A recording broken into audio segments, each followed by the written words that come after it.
Hello everyone. This is the second tutorial or lecture tutorial that we want to do online, and uh, it's it was supposed to be covered in week 21, and the chapter is linear programming.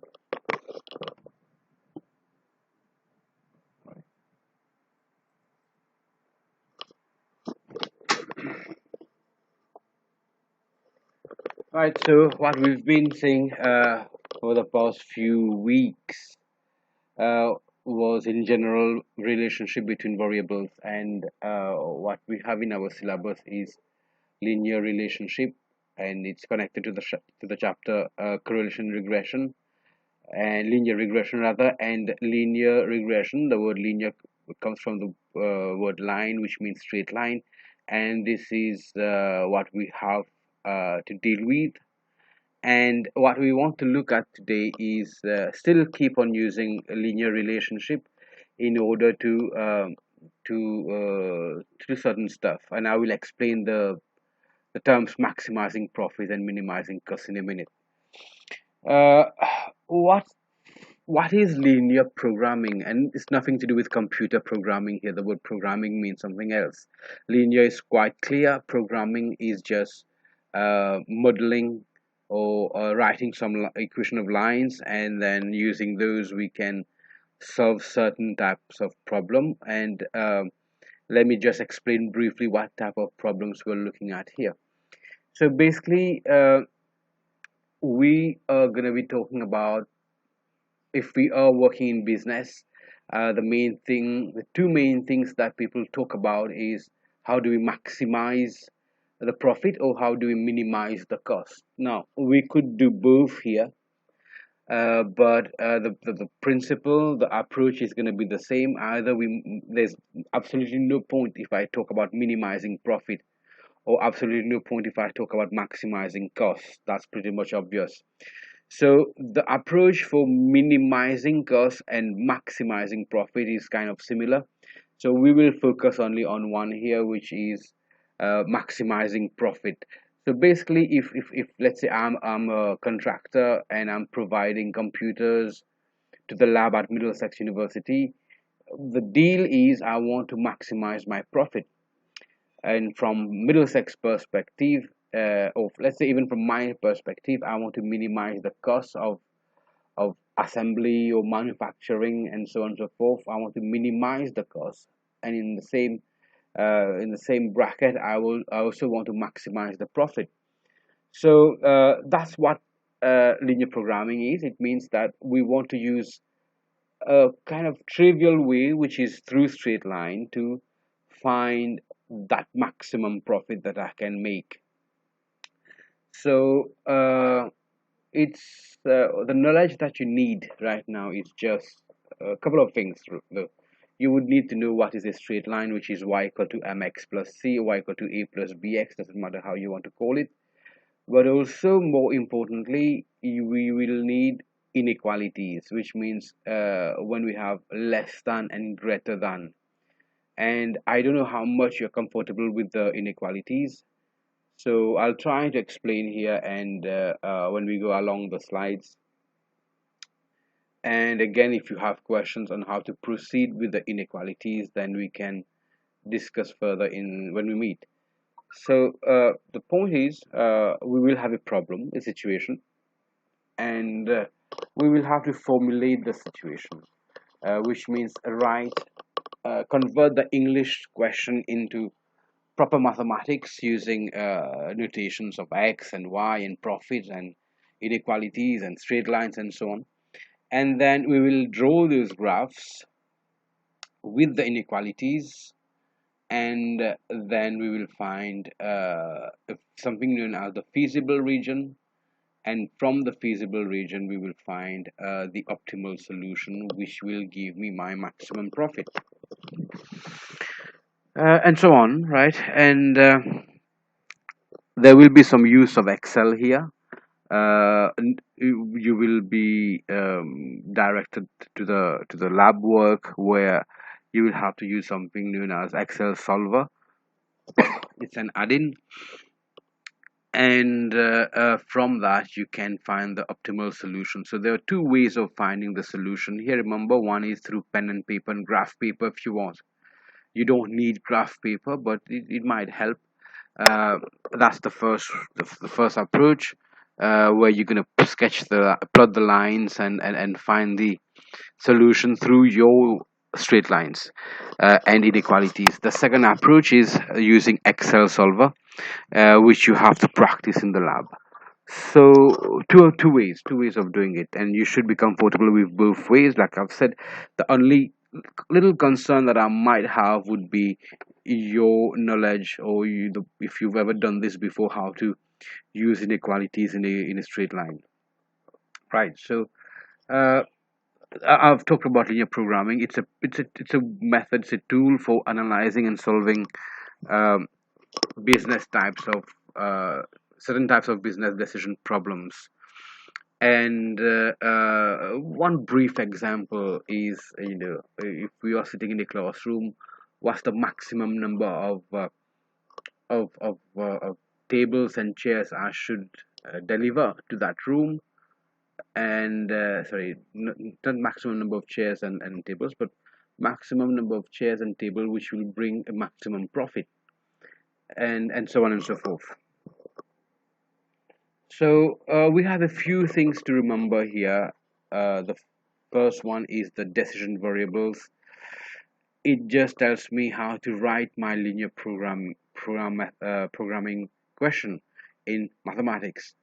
Uh, all we were going to do is just assign certain uh, notation to your variables. So your variables could be chairs and tables, and I will assign x and yeah, x1, x2, and so on to or x and y. uh, I'll try to avoid y. It should be fine, it should be fine. And to find the optimal solution, and there you go. So optimal solution means optimizing my profit, maximizing my profit. The second thing we want to talk about is the objective. It means what is the equation which I want to maximize, and clearly we're going to maximize the profit, so that will be known as the objective function. And for example, just briefly, one example here would be profit equal to 30x plus 40y. So what is x? It could be the number of chairs I will have to manufacture to deliver to Middlesex. Y could be the number of tables I have to manufacture and deliver to Middlesex. And what's 30 and 40? Well, 30 could be the 30 pounds profit I make per chair, and 40 would be the 40 pounds profit I make per tables. So like, I will have to explain this clearly in a few minutes, so just bear with me. I'm just going through the terms here.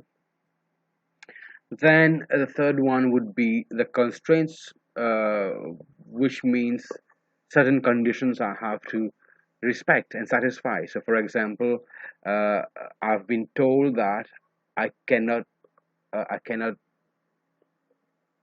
sell or put more than 50 chairs in a room, or not more than 20 tables in a room. So these are constraints, and these are not limitations, but these are conditions that I have to work under to find my optimal solution,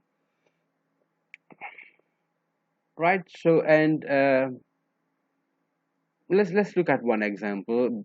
Instead of really talking about profit lines, we'll just look at an example here. So suppose we have a company providing two products. So these two products will be identified. So it looks like the first one would be kitchen bins, and the second one would be washing up bowls. So these are the two uh, products, the two variables I have.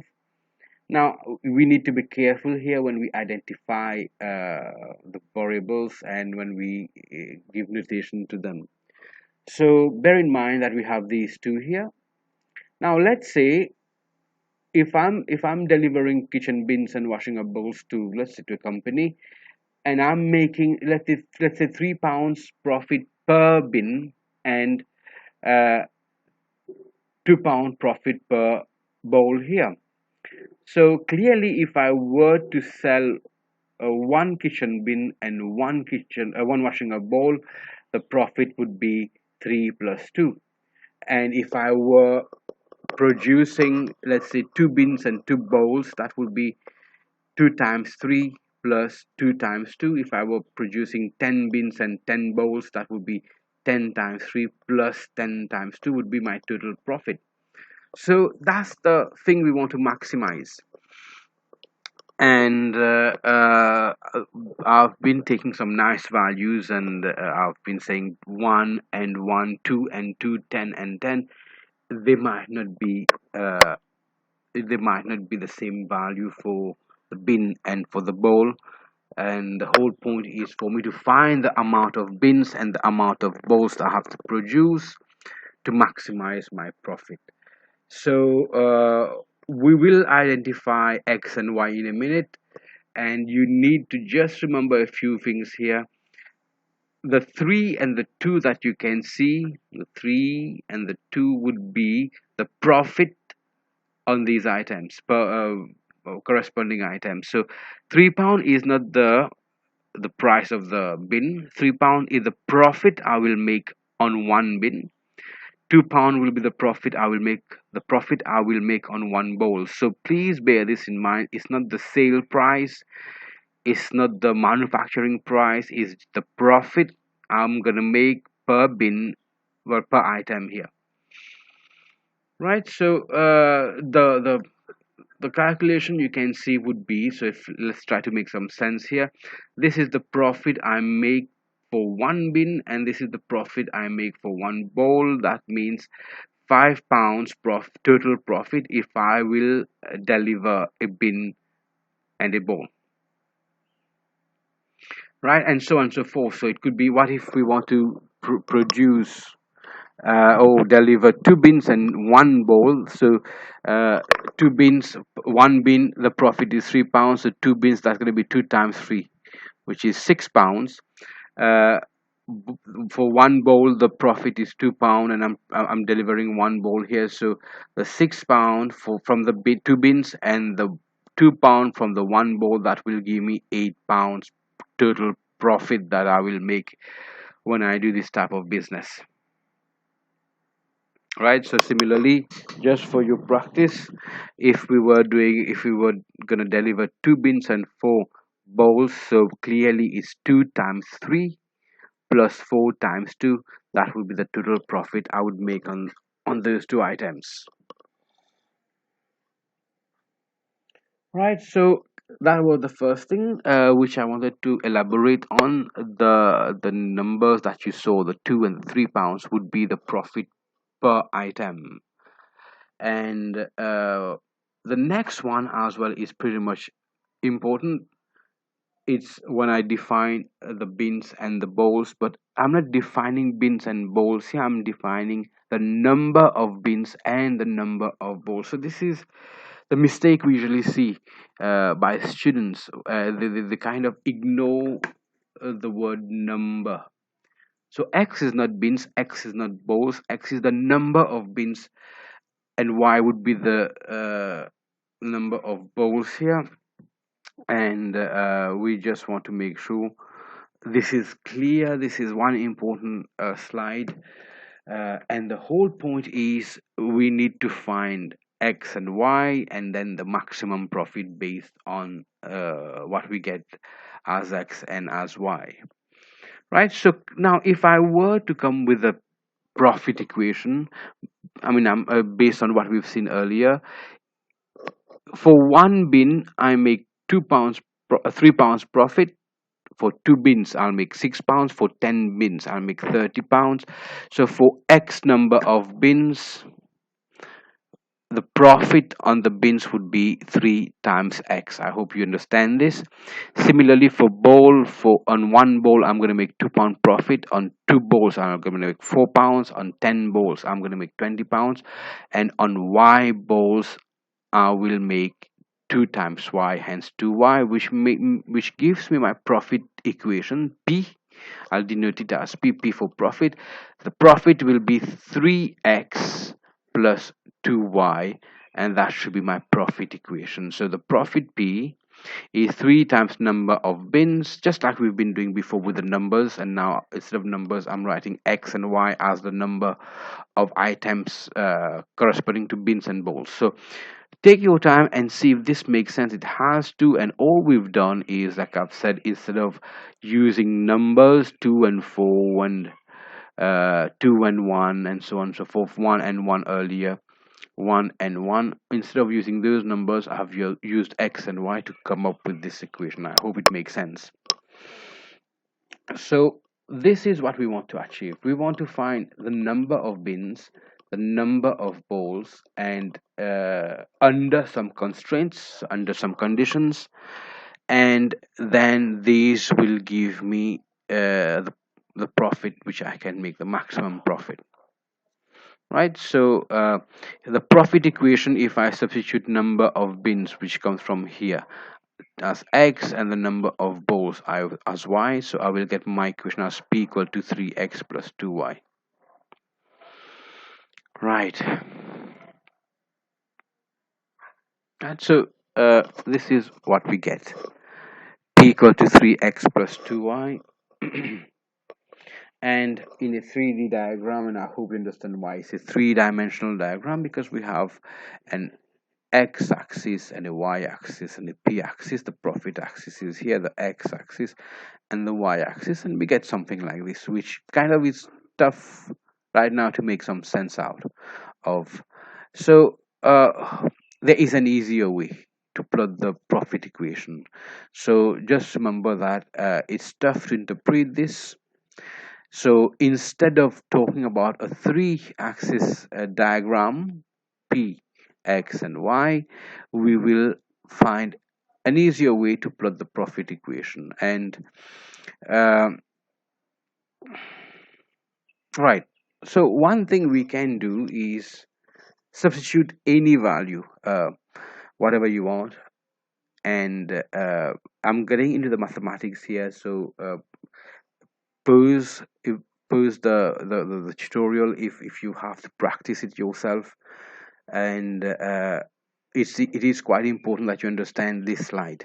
So what I can do, I'm not saying I will do it, I'm just saying what I can do is take an arbitrary value of p, right? So we can assume p is equal to 20 and put 20, substitute 20 in the p, and we can come up with this. So all of a sudden this equation, instead of looking like scary like this, I can have a nice line, because this is in the form y. If I rearrange, I can rewrite this as y equal to ax plus b. So we can rearrange this, and you can practice this, or briefly if I can try to do this.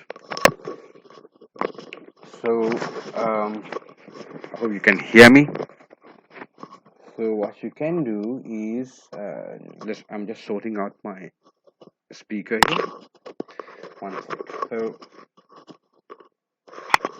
yeah.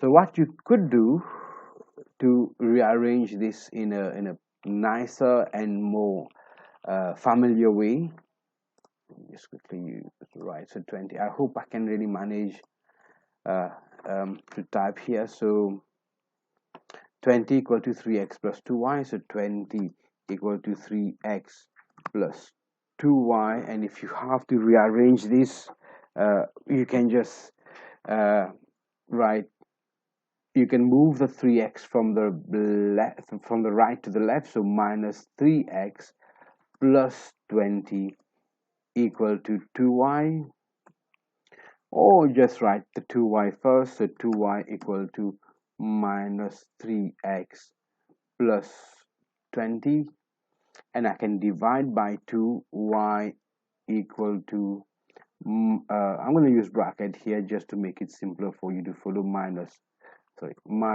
3 over 2 x plus 10. So I've divided throughout by 2 here to come up with an equation, just because it looks familiar. That's the only reason I've done it. it looks familiar, and you might feel more comfortable to have this equation to draw the straight line, right? So this, remember, we've got to this point because I've used the profit as 20, and it was just an arbitrary number. So right, can we plot this line here? Yes, we can. We can choose some values of x. So uh, yeah, we can use some values of x, and then we can find the corresponding value of y. So I can say if x equal to 0. Now, before I move on, remember what is x. X is the number of bins that will be produced. Y is the number of bins that of bowls that will be produced. Now, clearly x and y cannot be negative. You can't say I'm going to produce -8 bins or -10 bowls. So it makes sense to start with the number 0 and ignore the negative numbers, and which makes your graph plot, the way you're going to plot the graph slightly easier, which means you have to ignore the negative signs here. It just wouldn't make sense to consider negative signs. So that's why I've started with 0. I can say I'm going to manufacture 0 bins. I know that's not the language we use, but in mathematics it would make sense. So it does make some sense if I were to choose x equal to 0, but it would not make sense at all if I decide to use any negative value of x. So let's start with 0. If I substitute 0 here, if I substitute 0 here, so -3/2 times 0 is going to be 0 plus 10. I'm going to get 10. I could substitute, let's say, 4. So -3/2 times 4 is -6. You can try it yourself. I do apologize for the uppercase here. It's all lowercase. You don't need to worry about this right now. So if I do -3/2 times 4, I will get -6. -6 plus 10 is 4. I can choose another value, let's say x equal to 6, and I will get y equal to, so -3/2 times 6 is -9. -9 plus 10 is 1, and I can go on and on and on and on, and I will get some set coordinates here. So if I were to plot this line, right, I could just find 2 coordinates. Now I could do the reverse. I could just say what happens if y is equal to 0, and find the value of x. So which means I'm going to substitute 0 here, right, 0 here, and I'm going to simplify. So I will get 3/2. I will move this to the left. So let's do it. So 0 equal to let me just copy and paste, right? So if I substitute y equal to 0, then I will move this to the left, which will give me 3/2. Oops, sorry. 3/2 x equal to 10, and if I simplify, I will get x equal to so 3/2 20/3. So I can write this here.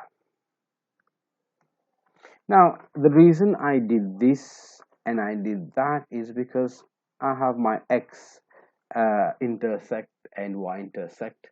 So that will be my x intersection on the x-axis, and that will be the intersection on the y-axis. All I need would be 2 coordinates, and I can join those 2 dots and come up with a straight line. You don't need this. You can keep the simple values here. All you need would be 2 coordinates and join with a straight line. Remember one thing though, that's if p is equal to 20, and that was just an arbitrary number. Now right, so this is what sorry, let me just show you. This is what we have here. That's when p is equal to 20, and I could just choose another value of p, in this case p equal to 60. So I would have written 60 here, and this would change, the set of coordinates will change. You can try it yourself, and I would have ended up with this line here, right? So these two lines come from two arbitrary value of P. First one profit was 20, second one profit was 60. You can use other numbers, but what we observe here is something interesting. What we observe is, doesn't matter what profit, arbitrary profit value we take, we will get lines which are all parallel to one another. So you can go ahead and choose whatever P. You will get several different lines compared to mine, but I can guarantee you that those lines will be completely parallel with the ones that I have. Any value of P you choose would be parallel to these lines. What does that mean? It means that for the time being, let's not worry about P. Take any value, that's fine. Once I get this line, one thing for sure is that the gradient of any lines that I get or you get would be the same. Parallel lines have same gradient. That's what we've learned, that's what we've seen before. Any set of parallel lines would have the same gradient, and that's the good news basically. So what I'm trying to say here is, you go ahead, choose your arbitrary value of P, come up with a line, and then find your gradient, because that's the only common thing that we all gonna have. If there are 10 people, we might come up with 10 different lines, but they are all gonna be parallel, and hence they're all gonna have the same gradient. So moving back, right? So that was when P equal to 20. And what if P equal to 60? So I'll let you do this. You can find any two set of coordinates similar to what I've done, but here you can substitute 60, and you will come up with this one, the second line, line 2, and so on, right? So there you go. Now remember, 20 and 60 were arbitrary values. Remember that doesn't matter what I get as profit, those lines with the arbitrary P will all give me the same gradient. So if I have to just put this in a table to explain, the manufacturer makes two products, X and Y. Remember what is X. Sorry, remember what is capital X and capital Y, and you will remember uh, uh, small x and small y. So this is just probably not trying to, but confusing you a little bit. So let me just get this right, because I think the lower cases and upper cases will start getting a little bit uh, important here. So there you go. So I hope you understand what we are doing here. But to summarize, to summarize, I can say x equal to bins, y capital bowls, but I can say x would be, sorry, small x would be number of bins, and small y would be number of bowls. So this is crucial, this is important. I could have reversed the notation, I could have written something else. I could have written B for bins, Z for bowls, whatever. But what you need, I could have written small cases here and upper cases here. What you need to do is just have things clear in your mind.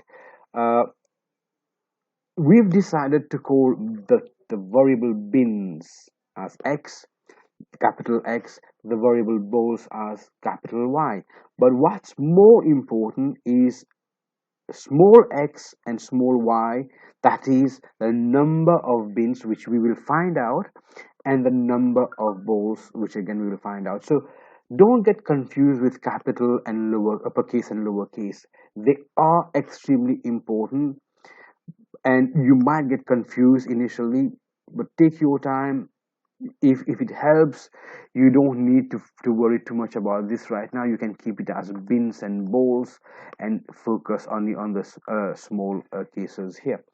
But the reason I want you to try this and also use it is because in the test you might get uppercase and lowercase, and I just don't want you to get confused. All you have to do is read properly, understand what we need. Doesn't matter what we call it, what we need would be the number of bins and the number of bowls. These are the two things we need to find. How do we name the above? That's We might confuse you by writing upper cases, so don't get confused. Take your time, and like I've said, it's an easy chapter, but it's easy also to get confused. Now, I'm calling the products bins and bowls as X, capital X and capital Y. And if the profits are £30 on each product X, capital X, the product name is X, and Y. So let's say for product X, in your mind, think of the bins, see the bins, and product Y would be the washing bowls or something. Uh, for each one of the bin, I will make £30 profit. Remember, these number would be the profit per product X here, and 100 on product Y. The question that I want to answer would be, let's find the maximum profit I can make given some condition. So let's consider this first. So these are my products, capital X, capital Y, bins and bowls, whatever it is. uh, I don't want to keep saying bins and bowls now. I think you should get used to the capital X and capital Y being the products. And this, as you can see, will be given to you in the test. This will be known to you at least. And this would be the conditions, the constraints rather, the term that we want to use with the constraints. So basically, it tells you that uh, this you have 5 hours, 5 hours to spend assembly in assembling. I don't know if that's a verb. Uh, the X product, capital X, and 12 hours to assemble product Y. But the total number of hours given to you will be 2,400. So you cannot exceed this. So that's one condition. So your manager comes and says, you know what, guys, you have only 2,400 hours to assembly product X and product Y, and given these the time here per per item. Then in another department where you're going to spend 3 hours on one of the item from X and one of the item from Y, so you have 3 hours for the product X per product, and 4 hours to spend that you spend on product Y, on one product, for spraying. And the boss comes and tells you, you know what, guys, you have to finish this job, and you have only 1,200 hours to do the spraying. For the finishing, you spend 1 hour on one item of product X, 5 hours on one item of product Y. Your boss comes and tells you, you know what, you have to. This is the finishing part of the job, and I can give you 800 hours because we have to deliver the things quickly, right? So these are the condition, and I'm pretty sure if I go to the PowerPoint, sorry, the PDF file, that the booklet, you might get to read the question properly. And right, there you go. Let's try to find this.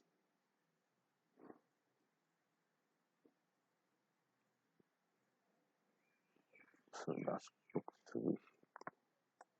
Okay, it's kind of crashed a bit here.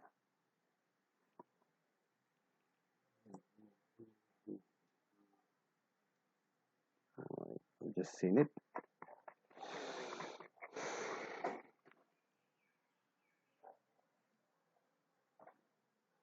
Yeah, so it's on page, well, I can see 181 here, so we can remember this and read the question properly. Don't worry too much about this right now.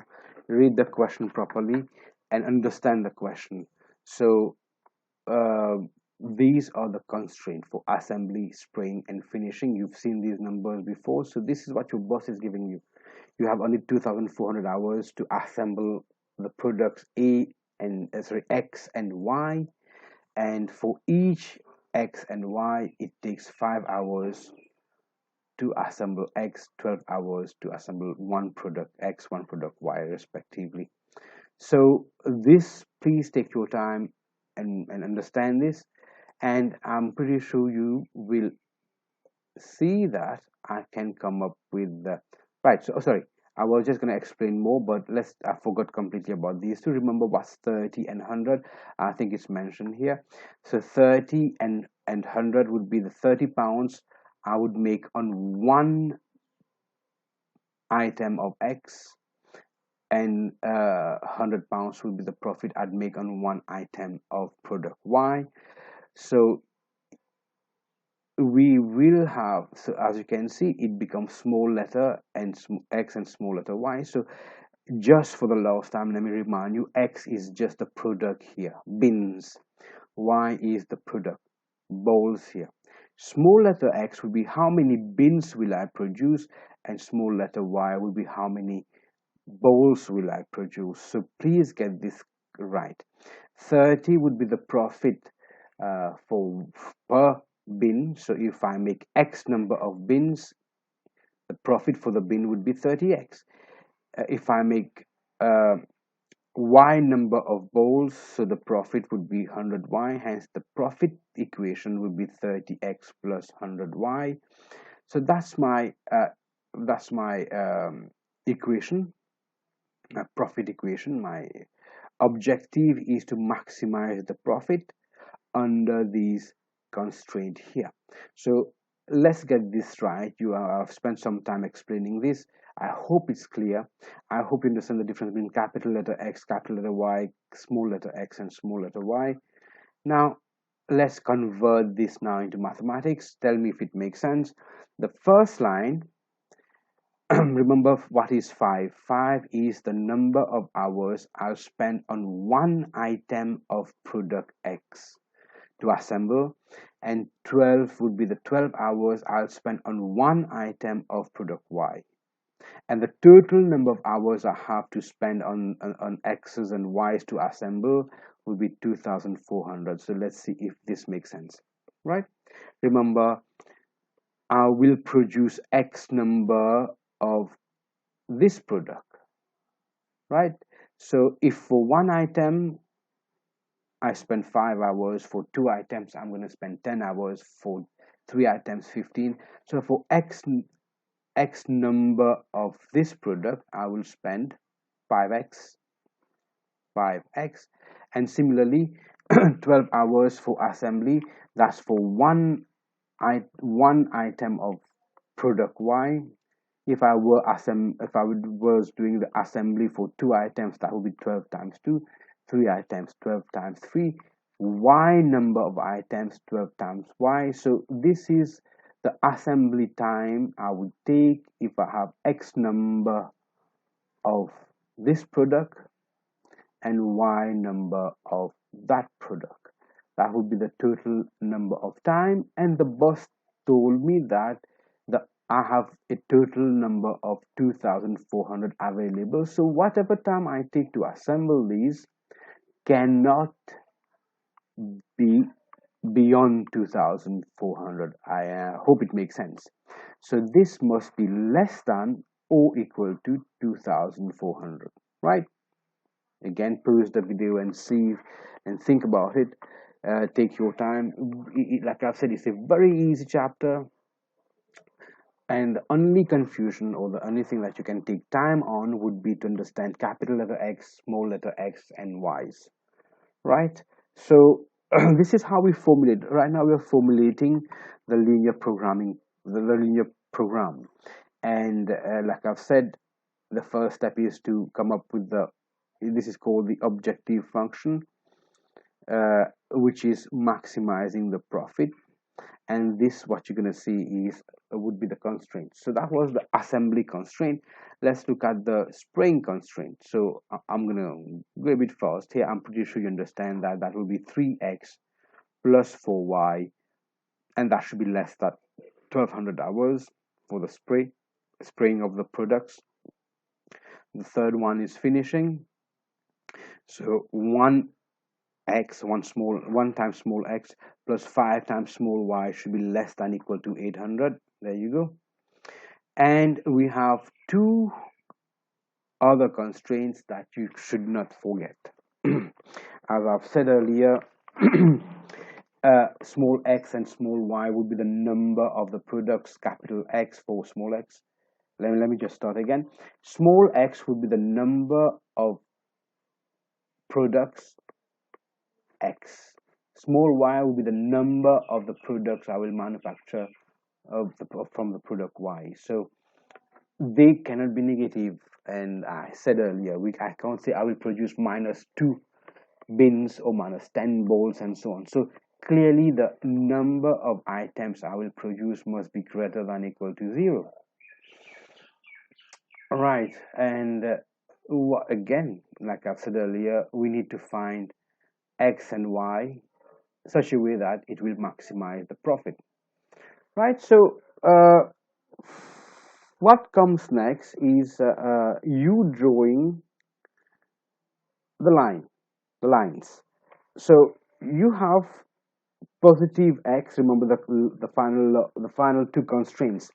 You have positive x-axis, you have positive y-axis. Let me go back. You can see that I've ignored the inequality. I've decided to put the equal sign for obvious reason. Let me focus on the first one. Earlier, if I move back a little bit, this is what I was supposed to do. 5x plus 12y less than equal to 2400. Whereas if I have to deal with that, I start off with 5x plus 12y equal to 2400. Find two coordinates, so you can say if x equal to 0, solve for y, you'll get this. If y equal to 0, solve for x, and you're going to get this one. You try this. I think we've done something similar in the Microsoft Word document. So try this, get the straight line. And remember, right now I'm ignoring the inequality. I'm looking at the equal sign, and I will tell you why in a minute.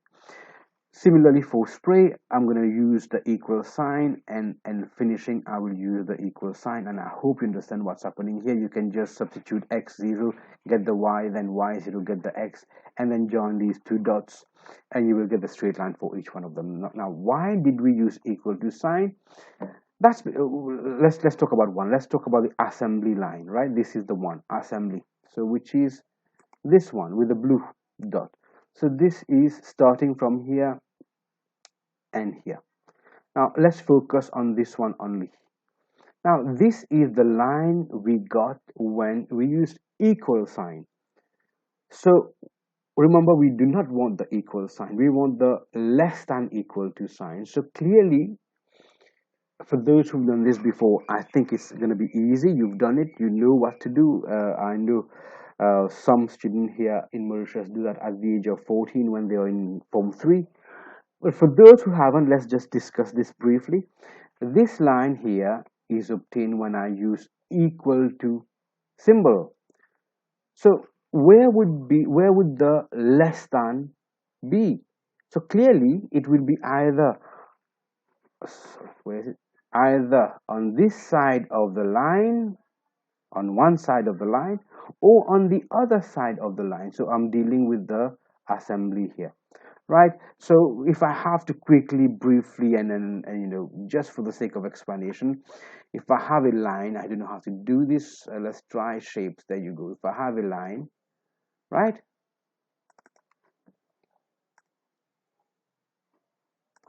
If I have a line and this line has an equation y equal to ax plus b, so where is y equal to greater than ax plus b? It can only be on either here or here, because that's the line we got when we use equal sign. So for the greater than, it should either be here or be here. For the less than, it should either be here or be here. And I'm not going to tell you where it is. We have to discuss this because I can see a lot of students making mistakes when it comes to the inequality. I don't want anything to be learned by heart here. It must be common sense. So before we discuss the obvious here, let's really go through this again. This is a line which we got using equal symbol. So if I were to focus on greater than, then we have only two options. It can the greater sign would be the greater symbol would be either on this side or on that side. Same for less than symbol. So that's where we are. Okay, the assembly line is here using equal to. For less than, it can either be on, well, I don't want to say under, but on this side of the line or that side of the line. And I'm gonna pause the video for a minute. I need a break as well, and I will let you think about where could it be. What method could you use to know which side of the line would be? Remember, we want to find this one. We want to find where it's less than equal to 2400. Right now we have the equal symbol for the straight line. Which side of the line will give me less than equal to? I'll let you think about it, and I'm going to take 5 minutes break, and you can we can carry on. So this is the assembly line. I think I'll stop the um, this tutorial right now because the file is getting big to upload on YouTube. So I'll call this as week 21 part 1, and I'll see you in a bit for part 2.